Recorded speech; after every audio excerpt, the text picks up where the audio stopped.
And we are live. Hello, ladies and gentlemen. I'm Stephen Rondina from Bleacher Report, MMA, and Esports. I'm, of course, joined by MTarget, caster, streamer, etc. And we're here to talk about this week in Dota 2. And it's been a relatively, well, I say this week in Dota 2. It's been a relatively hectic week. We have the Manila Masters just wrapped up, and we have the ZOTAC Masters currently ongoing. But before that, last time we were here, I told you that I was going to do next episode primarily talking about roster shakeups. We are now, with our rosters done, we are now looking towards TI7, and we got to go over the full list of roster changes, but not the full list, but the most important list. So, as we discussed last time, we had the biggest roster change probably was the big shakeups to Team NP, adding Pylai Dai, and adding cover for me here. No, I'm trying to find this. They added Pylai Dai and Fada. Yeah, Fada. Yeah, because MSS AUI and Eternal Envy stayed on. Even though last time I kept saying that AUI got kicked. I'm still having some PTSD, if you will, from when AUI got booted right after TI. Yeah. So it's just one of those things you just can't shake. But no, they performed well at actually they performed very, very well at Manila Masters, proving that they truly are the second best team in North America with this squad. So we'll get to the Manila Masters later. And just for the sake of posterity, other major shakeups. VG Gaming, not to be confused with VG Gaming J. Subtracted End in DDC, added Hao and Chuan in their place. LGD Forever Young dropped Jixing, LPC, and White in favor of Inflame, Afu, and DDC. Digital Chaos dropped Demon and added Forev, former MVP Phoenix player. And last but not least, Navi removed RMN and brought back Sonico. Yep. So and really outside of maybe DC trying to make something happen with Demon. By the way, Demon did not just disappear. He did go to play for Complexity. Complexity adding him in. They're hoping to make it work. Complexity's roster now is Moo, Firo, Melon / Swindles, Demon, and Z-Freak. They played in qualifiers for Epicenter and Dota Summit 7. And they didn't make it in either of those, so we'll see what they do for qualifiers, but they're certainly not getting a direct invite. Yeah, they're going to have to make it work, but you never know, so those subtle changes. Yep. So that's, outside of maybe some pretty major shakeups in China, a lot of this stuff outside of NP looking really good. Again, we'll get to that when we get to Manila Masters. It just kind of makes sense, some tweaks here, some tweaks there. It's sort of like looking at the offseason in football or baseball or anything else where this pitcher isn't really performing with his regimen. Let's swap him over here. Or, a better analogy would be this wide receiver and this quarterback aren't meshing. So let's trade this wide receiver to another team who may have a better quarterback wide receiver relationship. So that said, something else that I wanted to cover really quickly was just the raw number of organizations that picked up teams. Yeah, we have seen a market uptick in that. So, is GG, which was Yawar, CCNC, Snake King, Francis Lee, Stan Gang stack, was picked up by Team Freedom. I use quotation marks because most of these guys have played for Team Freedom before, so it's not really a huge surprise that Team Freedom kind of went back in and got their brand. Brought them back into the fold. Yes. Thug Life, which is a CIS stack, including Always 105, Bignum, and Construct, CHSHRCT. I'm smirking, don't worry. Yeah, and that's kind of the point. Who were Thug Life, got picked up by Gambit. We also saw Wheel Weck While Whistling picking up people, so we're going to see that stack again, which I always look forward to, at the very least, listening to ODPixel trip over it at least once. Comanche reformed with Comanche? Yeah, Comanche reformed with GG Well Played, Lanaya, Zako, Zakreen, etc. And last but not least, saving the best for last, arguably 2 days ago, Thunderbirds, Resolution Wii, Moon Meander, Misery Saksa, announced that they were picked up by Planet Odd. And everybody found this very odd because nobody had ever heard of this team before. I actually did research onto it. Okay, cool. Go. I did some research.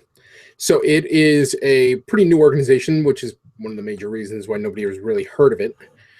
They are founded by an online casino, and they currently have an all-female, I would say all-woman, but I'm not sure if they're all legally of age yet, Counter-Strike team. I mean, they might still be girls. Something could be 17. Actually, all their ages are on the website. You could check that. No, I didn't. 24, 30, 23, 24, 22. Yep. All right, and so women's only Counter-Strike team. Yep. And then they have a few Hearthstone players, and now they have the former Digital Chaos, former Thunderbirds, now Planet Odd. So that's going to be interesting. It comes side by side with a pretty big shakeup in terms of Las Vegas, or Nevada, I should say, legalizing or getting close to legalizing betting on esports. And if that's the case, we're going to be able to see, probably going to see a lot more in the way of casino moguls kind of putting their foot in esports waters. Yeah. I think it's interesting. I look forward to seeing how they do. My biggest question is, does this mean that they're going back to being a European organization? Or European team, excuse me, because they're now owned by an organization that is placed in or that is registered in Sweden. They're boot camping back in Europe. The closest thing to an American connection that they have is Moon Meander and Blitz, and both of them are not exactly known for spending a whole lot of time in North America. And should know Moon Meander is Canadian. So much. Moon Meander, I assume, is a proud Canadian. Oh, very proud Canadian. Yes. So but not really an NA team. Though, again, we might see them play in the NA qualifiers because may or may not be a strong field depending on how things shake out. They also they do have to continue playing under the NA banner throughout Dream League because they were an NA because again they registered for Dream League while they were Digital Chaos. At the same time, Team Onyx, which then became Digital Chaos, also qualified at some point. So they both had to sort of carry their spots over, even though they moved back to Europe at some point. Blah blah blah. The biggest complaint that anybody can have is the fact that NA teams can't get scrim data on them because they scrim European teams. Boo-hoo.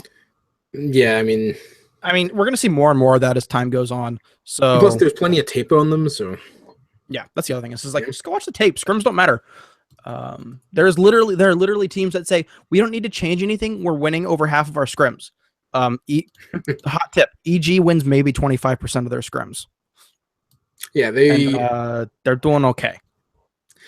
Basically, they don't really get that serious until the actual main event tournaments start. Well, yeah, okay, maybe EG's a bad example, but there are a lot of teams that they try things out and they may or may not work. But anyways, so that's Team Odd. We talked about Digital Chaos. NP, again, NP's new roster. Fada is, quite frankly, you should not have children under the age of 18, maybe under the age of 16 watching, because he does nasty, nasty things to people. It just looks like murder. That's good. So Fada's, the biggest thing for me that makes me so happy is I started watching, when I first got into Dota, was sort of when Fada peaked the first time. When's that? In the 2000 in his Kai P0 Mouse Sports days, actually. Okay. Those three teams particularly. The first time Mouse Sports, not second time. And then obviously when he played for Team Liquid, he was good. And again with Bears, they were doing okay, but he just wasn't shining. Something about this Team NP roster is just really clicking. I'm sure the meta helps as well, but they they're doing very, very well. They were knocked down into the lower bracket in group stages. In the Manila Masters. In the Manila Masters. So NP had to play in losers Team Secret. right off the bat. Now, Team Secret had to lose first but they were one of the two teams that got Team Secret two losers tradition. Yes, and Pylai. I mean, it's just extra funny because it's Pylai Die and Eternal Envy versus Puppey. So yeah, they beat up on him a little bit, and then they beat Invictus Gaming, who a lot of people thought kind of had this, and then they beat up on Faceless, who they knocked out OG. I mean, yeah, that's the thing. Is that OG lost to Newbie. Excuse me, OG lost to Newbie in the semifinal winner semis. Oh wait, no, excuse me. Team NP got sent to the losers by OG. That's right. So, okay, no, not a surprise there. Newbie knocked OG down 2-0. Was kind of rough. OG made some bad drafting calls. Okay, fine. And then OG went 2-1 against Team Faceless because OG just cannot beat C Dota. They seriously need to consider just staying in the Philippines for a while longer and practicing against Faceless, against Clutch, against Execration, against Mineski, etc., because that's the one thing that OG can't seem to beat. Yeah. NP beat Team Faceless, and NP versus Evil Geniuses on the last day in that losers finals before grand finals. I stayed up late. Damn near gave me a heart attack. It did. I mean, it was so good. I didn't know who to root for because yes, I am kind of an EG fanboy. Look, I love Zai's hair, even if it's gone. No, but in all seriousness, I do enjoy when it comes to hair. I mean, Sumail has kind of jacked that swagger at this point. This is true. But EG ended up winning that barely, and then EG went 3-1 against Newbie in the finals. Yeah. Evil Genius is, again, really the only team that you can make an argument for there being double elimination for, because they're just that team that consistently loses winners finals and then wins in grands. Obviously, if this was single elimination, then NP would have been out bottom half, not top 3. But again, I always say that single elimination is best to determine who the best person playing on that day is, not the best teams in an entire list. So you should note that the official standings for the Manila Masters are first place EG, yep, second place Newbie, third place NP, fourth is Faceless, fifth and sixth are IG and OG, and then seventh and eighth are Secret and Clutch. Yep. So that's yeah, I mean, we could very easily could have seen NP at least get second place there. Yeah, if NP hadn't played OG round 1, that could have been very different. Well, not only that, but I mean, they had EG, they had them. That is also true. They won game 1 in pretty solid fashion. Then in game 2, it was a 78-minute game. It was a brutal slog, but there were two. The game basically turned on two separate, really ridiculous Sumail plays. He ended up snatching the Aegis at one point, and then later on he ends up with a Storm Spirit, hits a 5-man or 4-man, I believe a 5-man though, Electric Vortex. That ends up 5-man? No. Okay. I don't remember because I think the first guy died so quickly that it didn't hit him. Might be. That problem. Either way, he ended up pulling off two really, really, you can't count on him to do that, even though he is probably the best in the world right now. You can't count on him to do that every time, but he did it that time. And yeah, if it weren't for those two plays, NP almost certainly in my mind would have ended up 2-0ing EG and possibly even beating Newbie in the finals. Yep. Again, that is a NP looked strong enough to be looked at as a top end team. NP is 100%. There is no doubt in my mind that NP is the second best team in North America now. Yeah, complexity. You're completely out of that conversation now. The only team that really had the argument was Thunderbirds, now Planet Odd, and I can't consider them a North American team anymore. Yeah, I would agree with you on that. And who's left in NA? DC/Onyx. Sorry, you guys are. I mean, I'm not saying that they're bad, but NP is operating on a different level. NP and Evil Geniuses are just on a completely different level from the rest of NA. That isn't to say that they couldn't hypothetically beat them on the right day, but yeah, right now it's NP. Like it's EG and then NP, and that gap is probably narrowing. Yeah, and I love that. It's super important to see that narrowing. And then also what's going on right now, ZOTAC Cup Masters in Taipei at the Nanyang Exhibition Center, I think. I don't know. I think there's a typo here on the one that I'm on the page that I'm looking at because there's missing the Y. Other than some issues at the event, at the live technical issues and some other questions about the way that it's being run, it's been a pretty decent event. Excuse me. 8 teams were invited / qualified. The 3 teams that were invited were NP, Newbie, and Digital Chaos. And then Europe had 2 qualifiers, Danish Bears and Team Singularity. SEA had 2, Fnatic and Warriors Gaming Unity. And China had 1 qualifier and 1 direct invite, which was IG Vitality. Excuse me, Digital Chaos wasn't a qualifier. So there were only 2 invites, NP and Newbie. Yeah. My apologies on that. So playoffs, Fnatic is currently quarterfinals were played. Fnatic versus DC. Fnatic won. IG Vitality versus Danish Bears. IG Vitality won. We're into the semifinals now where it's Newbie versus Fnatic. That will be in about 3 to 4 hours. And then Team NP versus IG Vitality, and then a grand final after that. It's been some pretty good Dota. It's kind of hard to watch due to technical issues, but it's been okay. Also, time zones are just awful. Yeah, I mean, it definitely lines up with time I probably should be sleeping. Yep. But I stayed up late for the Manila Masters, so. Yeah, well, I'm trying to reset for Epicenter because that starts this weekend. It's true. So, you just want to segue into that now really quickly because yeah, let's do that. ZOTAC's not done. So, yeah. Again, that's this weekend. Most of the teams are flying in today, tomorrow, etc. Direct invites were OG, Evil Geniuses, Virtus Pro, Team Liquid, and Invictus Gaming. Chinese qualifier, LFY, LGD Forever Young. SEA qualifier were Clutch Gamers. CIS EU qualifier was Team Secret. The Americas qualifier was Planet Odd, formerly Thunderbirds. And then the public vote, which was questionable, and we could spend an entire episode talking about public votes, was Na'Vi. I assume that they just wanted to kind of get Na'Vi in there. I assume that they probably did too. And quite frankly, like when you look at the teams that were up for voting, it was Faceless, NP, and Na'Vi. Which of those 3 has a brand that's larger than just their Dota team?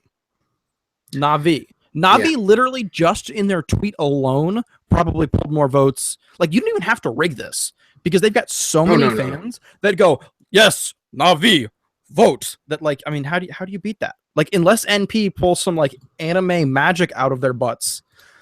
I mean, even if it was just limited to the Dota 2 teams, you gotta figure. You know, Na'Vi has more fans than NP. I mean, that's true. NP's growing, but they're just, I mean, Dendy, hello. Yeah, I was about to say, let me look up how many followers are on the Team NP Twitter account. It's not exactly. Let's look how many people are following Dendy. Let's go right to the. Okay, you pull Dendy. I'm pulling up Team NP. Yeah, and this is just their Twitter accounts, not their VK pages, because those are obviously significantly more. Yeah. So yeah, under 20,000 on Team NP, over 400,000 for Dendy. Dendy has 423,000 followers on Twitter, and actually, surprisingly, only 116,000 on his official fan page on VK. Weird. Yeah. Though granted, I don't have a VK account or whatever. Yeah, and a lot of Russian people that have VK, they use it more like Facebook than Twitter. Yeah. So they have a Facebook, or they have a VK and a Twitter, not like a Facebook and a VK. So Dendy's doing okay for himself. Yeah. Dendy on his own would be able to probably crush them. Pull more votes. Dendy almost has as many followers as his team does.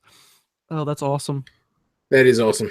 But that also shows how much brand stable he is. And again, like, people were complaining, like, why don't you just put them in as the last invite? And it's like, whatever. I'm just like maintain some kind of faux integrity to it. Yeah, and like whether or not like you're worried about it, like I don't care. It's gonna be good Dota. I have other things that I can be angry about. Yeah, I mean, I get what they're saying. Honestly, it's gonna be good Dota. It is, and I mean, I don't want to just say it's fucking Dendy. you got to do this for Dendy. Yeah, I don't know. I can't really think of a way to say it more elegantly, politely, or less biased, or yeah. Yeah, everybody wants to see Dendy, and the numbers back it up. If you're a tournament organizer, you want that. Yeah, I mean, you either want him there or you want him like. You could have him just on the. I mean, the Russian broadcast for Kiev pulled in so many more viewers when they had Dendy on camera.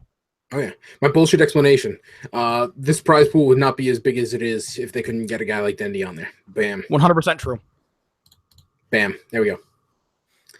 So quit complaining about it. All right, yeah, really. So ZOTAC's going to wrap up. Epicenter's going on. And then we have these, again, Dota Summit 7. We have to call them Dota Summits now because, of course, between Dota, Smash, and Counter-Strike, you can't just call them Summit anymore. I get it. It's, again, minor gripe, whatever, moving on. We have for Summit, which is going to be the 14th through the 18th of June. Virtus Pro, VGJ, Team Secret were direct invites.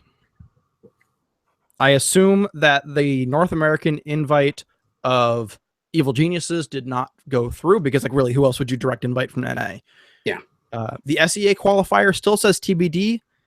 Oh, yes, it was determined. It was going to be Clutch Gamers. Clutch Gamers failed to secure visas for the event again. Clutch Gamers are just having an awful time when it comes to getting into the United States. I've heard some explanations for it, and it is just it's a lot of bureaucratic red tape. It's difficult.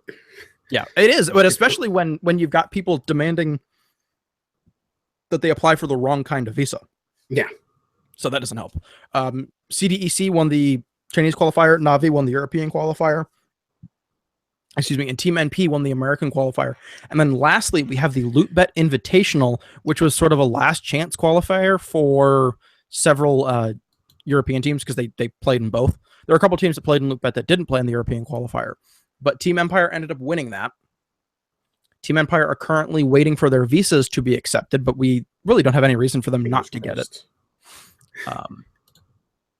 If they don't, it may go to Vega. I don't know, because they've got enough. Actually, it's going to be tight. So, but the interesting thing is that though Team Empire is 100% qualified and is supposed to be at this LAN, they are also still currently participating in the qualifiers for the European qualifiers for Galaxy Battles. So we'll see how that goes. Well, it ended, but there were several teams that were playing in Galaxy Battles that were very offended that they continued to play. I think is it over? Not quite. There's still a tiebreaker, so we can talk about that in a minute. But there were several teams that did complain directly to the qualifiers or to the admins for Galaxy Battles that said, "Why are they still playing?" Because it did impact results. Yeah, for sure. So. And we saw in the build-up to the Kiev Major what happened with Veggie Esports. Yep. And ultimately, they had no intention of actually playing in the tournament and just kind of made everybody that they beat look like shit along the way. Yeah. And there can be arguments made for, how far could or should they play, and we've had that discussion before. But let's go ahead and talk about Galaxy Battles really quickly. Going on the exact same time as the Summit, it is going to be taking place in the Shenzhen Bay Sports Center Stadium in Shenzhen, China. This is a 8-team tournament endorsed by the National Electronic Sports Open. So this is a relatively big deal. It's a small prize pool, but it's very much a official thing as far as China is concerned. It's a premier event as far as Wikipedia and myself is concerned, at least. Direct invites are Newbie, IG Vitality, TNC Pro Team, and Planet Odd. Again, formerly Thunderbirds. And then Chinese qualifier is LGD Gaming, and the SEA qualifier is Happy Feet. I am not familiar with the team Happy Feet. Actually, no, it's a lie. I am familiar with them. They're pretty good. But I'm pretty sure they got in because, Faceless was doing stuff and all that stuff with other with the summit stuff. It's worth noting with that that the Americas and Europe qualifiers are both ongoing and also both really kind of stunted by the lack of teams from the summit. In the American EG, DC, et cetera, none of them are actually taking part. The qualifiers for the Americas are, Not Today, SG, Esports, Midas Club, Team Red, Infamous, Elite Wolves, Team Freedom, and Thunder Awaken, which is basically your mashup of South American teams with the new Team Freedom, we discussed earlier, and Team Red. Yeah, you got to. Yeah, I was gonna say there's I think two, and there are two sort of really tier 2 American teams. I really would like to see a South American team go to this, especially because SG Esports is there. I would really like to see SG Esports just go back and compete on an international stage again. But worth noting that they did not have a good group stages. Oh yeah, I mean they're not looking like they're going to make it out, but they're currently in 2 and 4. Yeah. So I should think that actually means that they're out. Oh, then yeah, they're out. Or no, they're not quite out. They're almost out. So it's not looking good for them, regardless. Yeah, they may be. And then as far as Europe goes, there is a tiebreaker that was forced because Pro Dota managed to beat Vega. So Maus will be playing Vega tomorrow. I believe it's tomorrow for the slot to go to Galaxy Battles. And I would love to see Maus go. Maus Sports just got sponsored by Dr. Pepper and Vodafone. Vodafone is now I think they called it their headline sponsor. So, sort of the main sponsor. And those are really, really big gets. When it comes to sponsorships like those, they're kind of just like when you actually go to the grocery store, there's a lot of tiers to, for a soft drink sponsor. Or for a beer sponsor, for anything else. The example I used with you beforehand was the UFC today is sponsored by Bud Light. The UFC of 2005 was sponsored by Mickey's Malt Liquor. If you're going to get sponsored by a phone company, you want to be sponsored by Verizon. You don't want to be sponsored by Metro PCS. Yeah, and Vodafone for the Americans is actually a pretty big deal. Yeah, I know it doesn't sound super flashy, but that's a good get. That doesn't matter. They're everywhere in Europe. So, I mean, getting sponsored by Vodafone is huge. Securing sponsorships in general is very difficult, but they actually secured 2 actual name sponsors. So, and they're also non-endemics. So they're not. That's a big deal. Sponsors. It's a big deal. Yeah. And speaking of them, they will be participating. We didn't go down the list of European qualifiers for Galaxy Battles, right? No, I didn't go over the list. I just went over the last Vega and Maus because they're the 2 that are actually still have a shot. If you want to go through the rest, go for it. Okay. Also, well, in terms of just the standings, we have, like you said, Maus Sports and Vega up top. Then Pro Dota Gaming, Ninjas in Pajamas, Team Empire, Cyber Anji, Gambit Esports, and Elements Pro. And they are all eliminated outside of Maus and Vega. Yep. So worth noting that Galaxy Battles tournament actually is quite good. The qualifiers for America and Europe aren't as strong as they could be, but ultimately, that list of direct invites with Planet Odd, TNC, IG Vitality, Newbie, and then throw in LGD Gaming, that's a pretty good lineup. Yeah, I look forward to maybe not watching it, but maybe watching some replays. Yeah, because there's just a lot of stuff that we don't know. We don't know who's commentating it. We don't know where it's going to be broadcast in the West. We don't know any of that stuff yet. So it's going to be definitely quite interesting. And of course, we're at the point where these kind of LAN tournaments do start impacting the potential invites for TI7. Oh, definitely. That's I think that Galaxy Battles will weighted a little bit less heavily than Summit, but I think that they both will still have some weight to them, and at the very least will impact who gets direct invites to the qualifying stage. I mean, with a team like, going back to the Manila Masters, a team like EG kind of has that reputation and that lasting, they have a team that's known for success, and now they have that big LAN win to hang their hat on. So they're pretty much a shoo-in for a direct invite at this point. For a team like Team NP, though, that third place finish makes them look pretty damn good. And if they can put on strong performances at the Summit or any other kind of LAN tournament, that's going to potentially put them in the hunt for one, depending on how things shake out. Also, Galaxy Battles going to be important for for newbie, I should say. Definitely. A second place finish is good. Not necessarily enough to knot you up a spot, but if they can get a second place at the Manila Masters and then a first place, or maybe even another second place here at the Galaxy Battles tournament, then will definitely be good for them. Good footing. Good footing. Indeed. So that's really about it in terms of results and team swaps and everything. Yep, pretty much. Yep. So, I'll let you do your rant.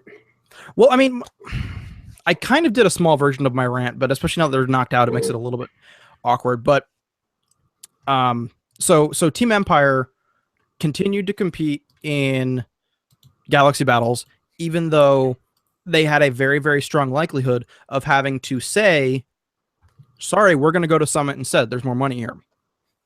Team NP told Dream League, we don't feel like it. Bye.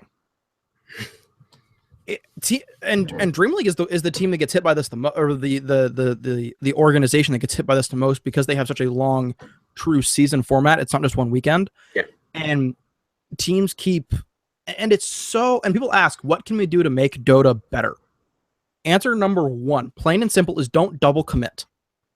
I don't care that you got an invite to ZOTAC and that's a LAN competition, and that Dream League, you're still in qualifiers, you may or may not make it, etc., etc. I don't care. You said you were going to do DreamHack. Do DreamHack. There are very few things that I think actually justify bailing on a tournament that you're already in and another equal-ish tier event does not, in my opinion, qualify a bye for me. It just doesn't sit well. And then everybody's complaining about the fact that NP got banned from competing in DreamHack again, and it's like, they've done this 2 years in a row now. If DreamHack doesn't tell them no, other teams are going to start doing it. Yeah, as it is, teams have done it to them this year. And so, like, you gotta do something. You gotta say no at some point if you're Dream League. And people, again, complain, and they complain about what's going on in China with Ace and eHome and all that stuff. And yes, there is such a thing as tournament organizations or larger shadowy organizations that don't really have a technical term for what they are yet, such as Ace in China. They're technically a cyber athletics commission, but again, what do they do exactly? Nobody's really sure outside of China. And it's like, that's a little bit iffy, but you have to, if you're a team, you have to commit and not double dip into this stuff. Yeah. Otherwise you're going to get veggies. You're going to get NPs. You're going to get, I mean, Complexity said, we will not leave DreamHack because we believe in, sticking to our responsibilities and competing. And somebody tweeted, don't believe them.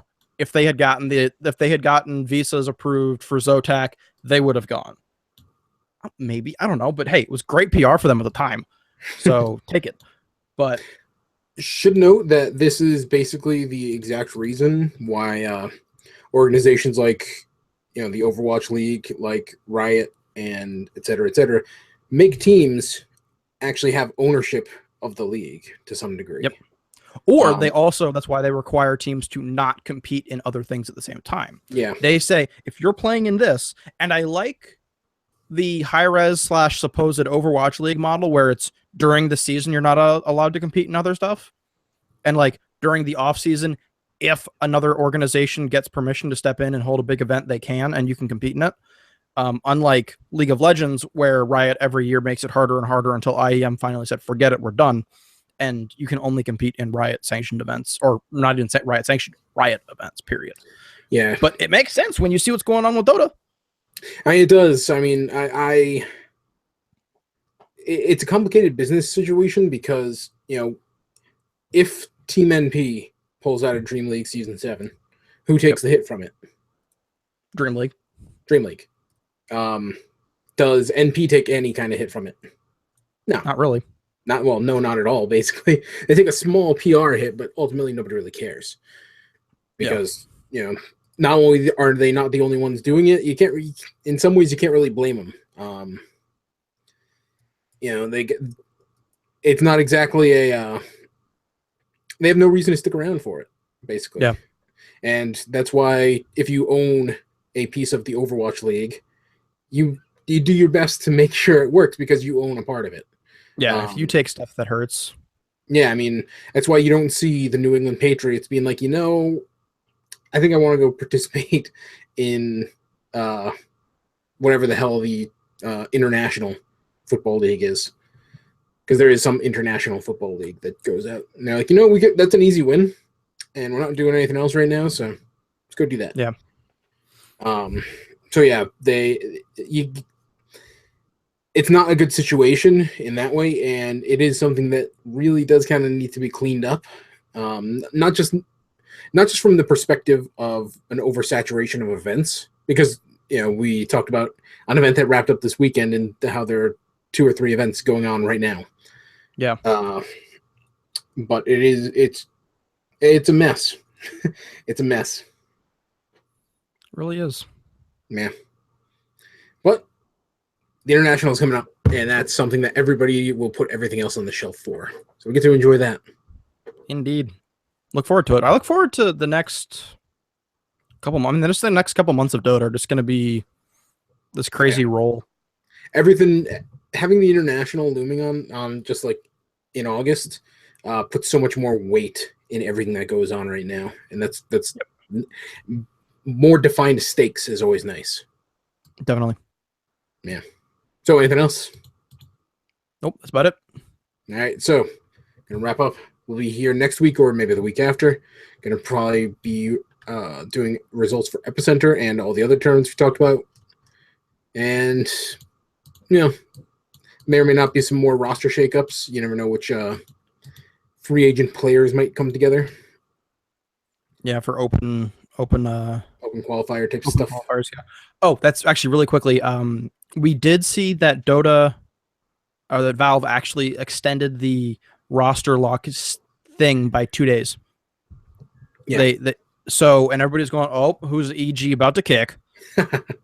Evil Geniuses does not know how to register on time. Now, they didn't kick anybody, but it was looking really close to being maybe questions and rumors. And no, they didn't kick anybody, which thank goodness. I think this is really the best thing that this team can be right now.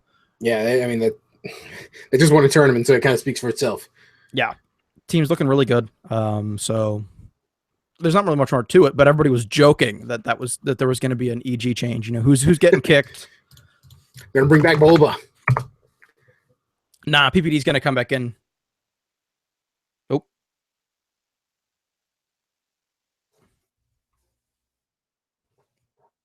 Did I lose you? Says I'm still live, question mark?